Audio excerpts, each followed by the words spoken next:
I mean, Jesus, he really preached to the poor and oppressed, and for everyone to help them. And that's really, I think that's what being a Good Samaritan is really to me, definitely. I don't think there's many Good Samaritans as there should be today, because kids and teens are being raised to being very self-indulged and selfish instead of selfless. Sometimes I think there's not enough Good Samaritans in the world just because people start to assume it should be somebody else's problem, you know? It's like they think, oh, somebody else will take care of them. It's not that they don't care, it's that they think somebody else will care more and want to help.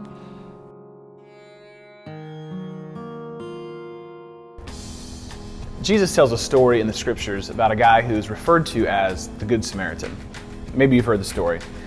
The way that it goes is that there's this guy who's walking along the road, and some other guys come by and beat the guy up. And they take his belongings, even his clothes, and they leave him lying there on the side of the road, beaten nearly to death, and all alone. It's a terrible scene. But it looks like the story is about to turn for the better because a pastor's coming down the road. But the pastor crosses the street, so he doesn't have to do anything, and keeps walking. So the guy's still lying there in the middle of the road. But a religious guy is now coming by, except he does the same as the pastor. He crosses the street and avoids him. Finally, there's a third guy that comes down the road. He has no religious affiliation that we know of, but when he saw the guy lying in the road, when he saw his condition, his heart broke. He got down and he tried to mend his wounds, and he put him on his donkey, and he took him to a hotel and got the guy a room, made sure that he was okay and comfortable. He even stayed the night there just to make sure that the guy would continue to recover. Well, the next morning, he gave the hotel enough money for the guy to stay and be taken care of, and said to the hotel staff, any charges, just let me know, I'll take care of it all. At the end of the story, Jesus asked a question to a religious scholar who happened to be in the audience. And he said, which of these guys do you think was the most neighborly? And the scholar answers by saying, well, the one who treated him with kindness. And Jesus simply says, then go and do the same as this man. It's interesting that Jesus asks him, who is the most neighborly? It's not a common question. I mean, people don't tend to be much aware of their neighbors anymore. And yet a neighbor is the person right beside you. But it requires that we see the person to recognize them as our neighbor. You see, most people, when you see them walking, they usually have a cell phone up to their face or earphones in their ears. And we've become very unaware of each other and who our neighbor really is. Now, when I think of neighbors, I can't help but think about where I grew up. See, my parents, they bought a home a few years before I was born. And that house is the only house that I ever lived in until I moved out and went to college. And what was so great about that house is that we had the same neighbors on each side all throughout my growing up years. And there were always kids to play with right next door. My neighbors sort of became like family members, and we celebrated birthdays and holidays. We played in one another's backyards all summer long. We had lemonade stands. There were adventures all throughout the neighborhood. A few years back, my family actually went through a terrible experience, and my dad was in a running accident, and he passed away very suddenly. And I will never forget driving home from the hospital that day with my mom in the car, and we were all in shock. And when we pulled into the driveway at my house, one of my very first thoughts was to walk over to our neighbor's house, because I knew that somehow they would know how to walk with us in the middle of our shock and in our sadness. And the reason that I knew that is because they were the kind of people that could really see. They could see what we needed. They could see our pain. They could see grief long after most people sort of, moved on with their normal lives. And they have always been neighbors that can really see in my life. When it comes to compassion, it's an adventure that God has created all of humanity for. You were created to listen and to have your life be interrupted, but you won't be able to participate in that adventure if your headphones are in, or if your phone's up in your face, or your sunglasses are always on. You need to be able to notice, to really see. You don't need to be able to save every single person that's hurting, but you need to be able to see the person that's hurting right in front of you. A great question to ask God is simply this: God, why did you let me see what I just saw? Most of the time, He lets us see things because He wants us to do something about it. So maybe when it comes to you taking a step and being like the guy that we just talked about in that story, the Good Samaritan, the first thing you can do is to put your cell phone down, is take your headphones out, take your glasses off, and just start to see.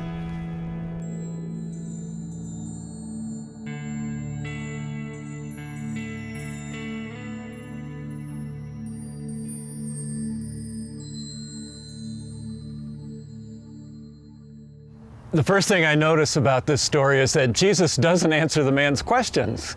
In fact, that's often true. I read somewhere that 183 times in the Gospels, somebody came up to Jesus with a specific question. Do you know how many times He gave them a direct answer? 3. The rest of the time, He would either respond with a story, as He did in this case, or throw the question back to them. This expert in the religious law had a very clear question. He said, okay, I'm supposed to love God, I do that. I'm supposed to love my neighbor as myself. So who is my neighbor? Tell me, define for me. I can check that off my list.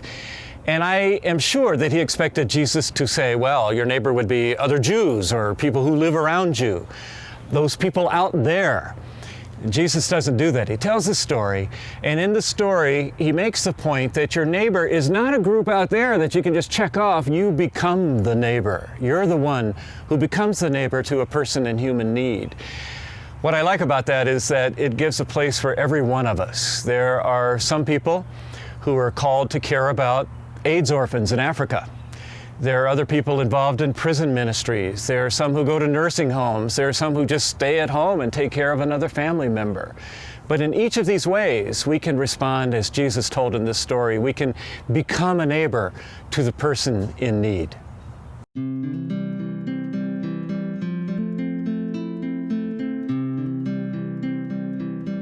I was a 17-year-old girl fresh out of high school when I took a reckless dive into the Chesapeake Bay. The waters were murky, deep, dark. I struck my head on a sandbar that snapped my head back, crushing my vertebrae and leaving me paralyzed without use of my hands or my legs. Now, I knew in some vague kind of way that the Bible probably contained answers for my predicament. I just had no idea where to look. And in fact, I was too demoralized to look. I didn't need somebody to come up and present to me a program or a step 1, 2, 3, 4, 5. This is how you get out of depression. I didn't need something that inert or dry or mechanistic. I needed something living and breathing and dynamic. I needed Christians as Christ incarnate.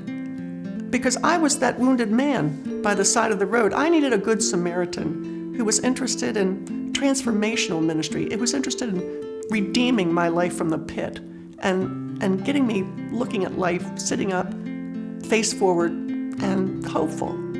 Because that's what the Good Samaritan did. He was interested in redemption. His was not a one-time ministry to this single man. No, he went all the way. In fact, he went the second, the third, the fourth mile. We need Christians who will do that today. Not present a program, but love people the way Christ did.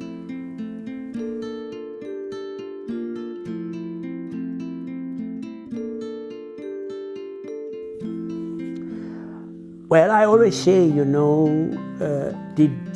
have you seen something wonderful? The sea. The sea is not just one expanse of water. It's actually drops of water that have come together. And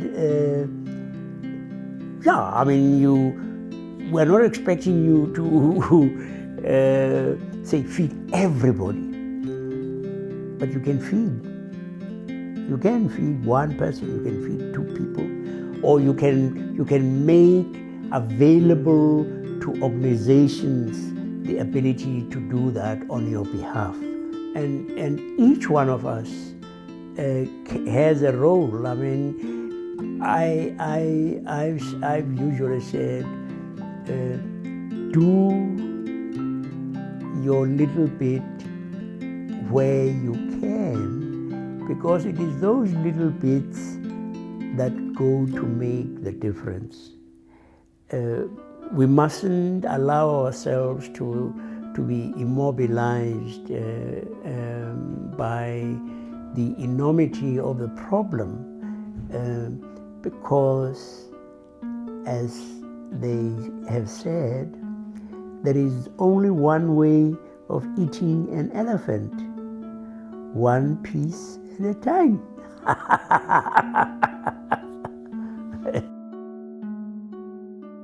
Mother Teresa said, we can do no great things, but only small things with great love.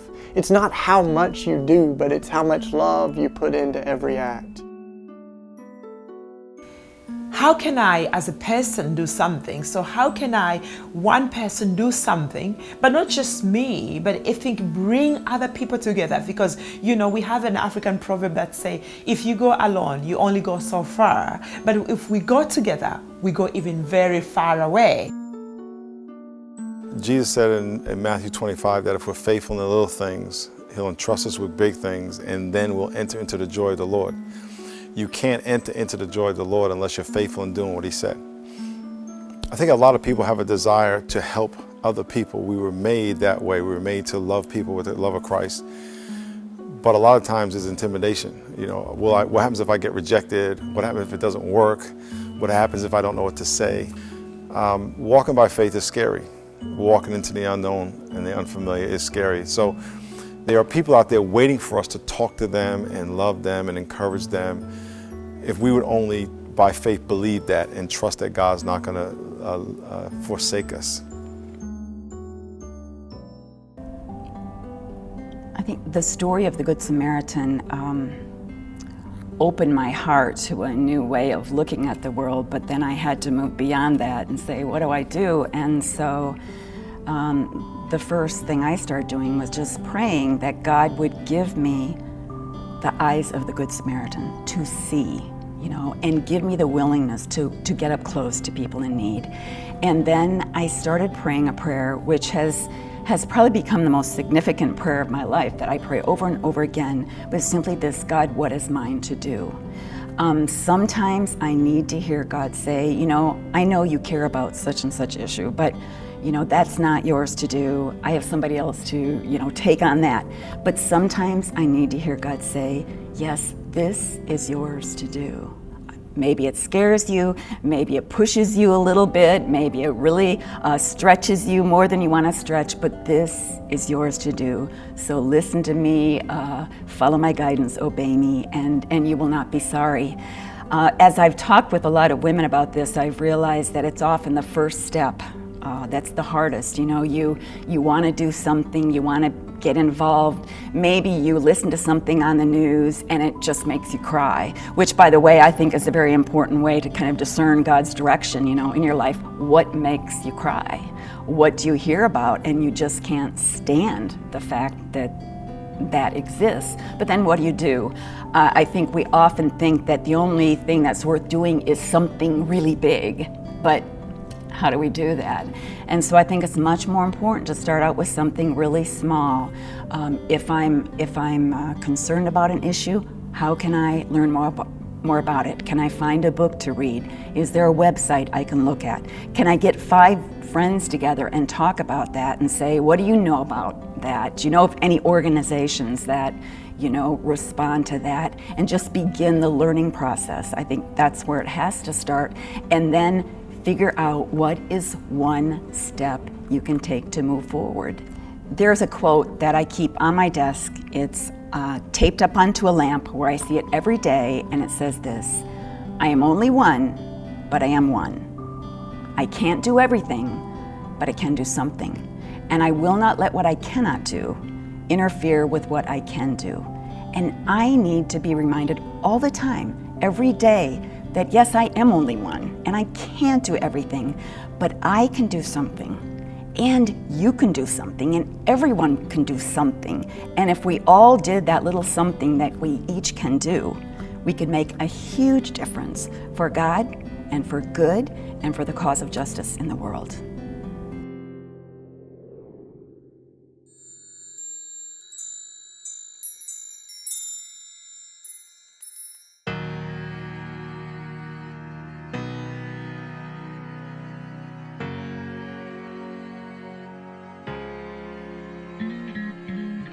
Look down from a broken sky, traced out by the city lights. My world from a mile high, best seat in the house tonight. Touchdown in the cold black top. So I'm going to work, and I have to walk down this hill. During the winter time, it's really hard because it's covered with ice. I walk, and there's a guy sleeping right here on the ground, and there's snow everywhere. It's 7 degrees outside, and I didn't know what to do. Give me your eyes for just 1 second. Give me your eyes so I can see everything that I... So I just went back to my office and reflected on it and got to work. The story of the Good Samaritan was really beating me up inside because, you know, the Samaritan wasn't the person that was supposed to help, and he did. Well, I'm a Christian, and I work at a rescue mission. I am the person who's supposed to help, and I'm not helping. About 9:30, so an hour and a half later, I had to run an errand, and I came back out, and I'm walking up the hill, and the guy's still there, and I'm not gonna walk by this guy this time. And I leaned over and I was like, "Sir, can I help you? It's warm. If you just get in right there, if you go in those doors, it's warm. You're gonna freeze out here." And I nudged him and he wouldn't move. And I thought in my head, you know, I can't leave this guy here again. I felt it was kind of a test, you know, are you gonna give up? And so I said, "Sir, do you want my help?" And I yelled it, and he goes, "Yes." And that's all I needed. And I helped him to his feet, and we started walking, and he totally slipped and fell. And I caught him, and then I said, "Forget it," you know. And that's why I put him on my shoulders. He was covered in urine. He was wet from the snow. It stunk. Didn't even matter. The Holy Spirit was beating in my chest so hard. It was like, this is exactly what you're supposed to do. This is what you're supposed to do. And I carried him down the hill and to those doors. And there was a lot of people there. It's wintertime, everybody's in there, and everybody held the doors open. Everybody knew he was there. And so that's when I realized there's a gap between even well-meaning Christians and the hurting and the homeless and the needy. Give me your eyes for just 1 second. Give me your eyes so I can see everything that I keep missing. Give me your love for humanity. Give me your arms for the broken-hearted, the ones that are far beyond my reach. Give me your heart for the ones forgotten. Give me your eyes so I can see. Give me your eyes. And we need to step out in faith and put ourselves outside of the comfort zone. And when we do, the Holy Spirit will confirm it. That's what you're supposed to do. I felt so much love for that guy I didn't know. I was crying just carrying him across the street here. Lord, give me your eyes. Yeah. Yeah. Yeah. Yeah. Yeah. Sometimes just doing what the Lord wants you to do is the most amazing thing you're ever going to do. Yeah.